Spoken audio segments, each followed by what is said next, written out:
So the next thing that happens is pushing for count 2, pushing forward off of the right platform to count 2. So if you're at this position with straight legs and the left toes are up in the air, you're going to continue to push off of that right platform forward, transferring the weight onto your left platform, and the right toes leave the ground, and your ankle comes forward and they cross on the upbeat of 1, on the exact upbeat.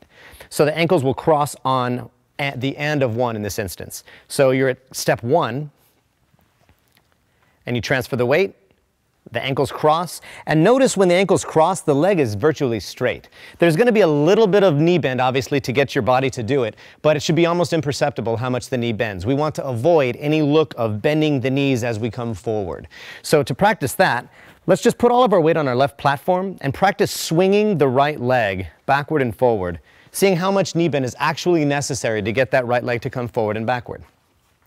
You don't want to have locked knees and be tense, but you don't want to have a bent knee and look overly relaxed. So let's try going from step 1. Left toes are up in the air. We're going to push forward, and we're going to cross the ankles, and we're going to initiate count 2. And when you take that step forward, the backest part of the left or the right heel makes contact exactly on count 2. So let's reset with our feet together.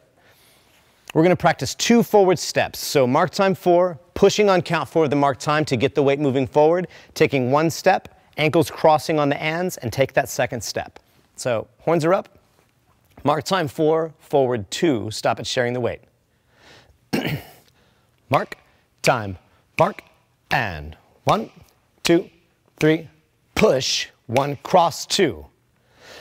Notice the ankles cross exactly on the upbeat of 1. Let's try that again. Mark, time, mark, and 1, 2, 3, push, 1, cross 2.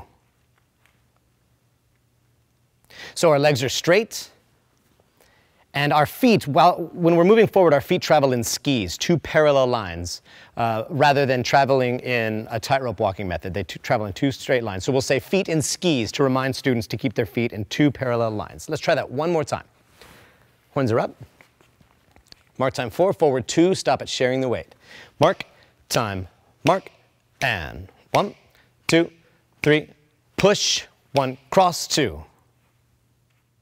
To end a forward movement, we use a place close technique. So essentially what that is the entire platform makes contact with the ground as opposed to the heel on the last count of a forward move.